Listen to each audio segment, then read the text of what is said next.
Hey, this is Dr. Steve, your mayor, giving you a COVID-19 update.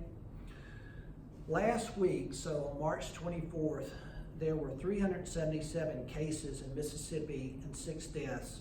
We go forward 7 days, and up until yesterday now, we have 1,073 cases and 22 deaths. So that's tripled in the 7-day time period. If we drill down that further to look at what's happening in Jackson County, we only had 13 cases as of a week ago and no deaths. Now we're up to 73 cases and 1 death. And so you can see how rapidly this virus is expanding or multiplying in our community. So let me talk to you first as a mayor. We had to put some very hard restrictions in place and a curfew, but we think those are absolutely necessary to reduce person-to-person contact. And we hate doing things like this. This is not what we'd want to do, but we've got to do some things that they found successful in other states and that they're doing in other cities. And so that's why we put that in place. Let me talk to you now as a doctor, because this is a prescription that's important for you to understand. There's 3 things that we've got to do, and it's just 3. We've got to reduce our person-to-person contact. So that means, look, you've got to stay at home. If you make 3 trips to the grocery store, just make it 1.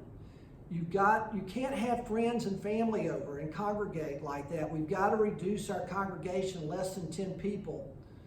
The second thing, this is idea, if you go in public, you've got to be 6 feet away from somebody. And why is that important?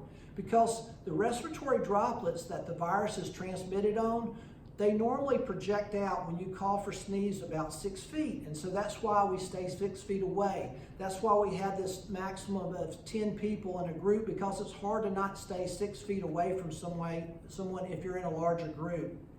And then finally, the third thing of the prescription is that we've got to wash our hands or sanitize them anytime we touch any unknown surface. So if you go in the store and you touch the grocery cart, if you touch handles, before you touch your face, you have got to sanitize your hands. Why is that important? It's because if people cough and sneeze and they touch a surface, we know the virus can live there for days. You touch that and then you touch your eyes or face, you just transmitted it to yourself. And so that's the message. Those 3 things is what we've got to do. Let me talk to you as a citizen, because this is important. I'm feeling the same amount of frustration everybody else is, and I know you're anxious. And I know we hate to see what this is doing to our community. There's just so much disruption.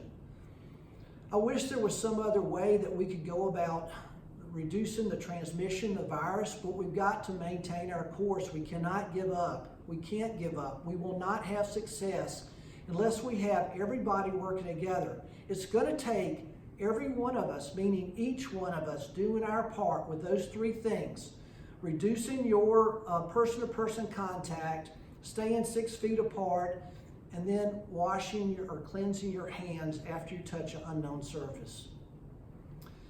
You know, I like to try to give you some sense of hope after all the bad news. And for me, my sense of hope comes from one of my favorite verses. It's Philippians 4, and it starts 4 through 6, and it says, "Be anxious for nothing, but in everything through prayer and supplication with thanksgiving, let your requests be made known unto God. And the peace of God, which passes all understanding, will guard your hearts and minds through Christ Jesus." I love this verse because God says to us, He says, bring me your anxiety, bring me your pain and your frustration, and let me exchange it with my peace. And not just any peace, but a peace that is even hard for us to comprehend. So I'm asking you to trust God today, to trust Him, to trade that anxiety that you have, and ask, and He will give to you His peace.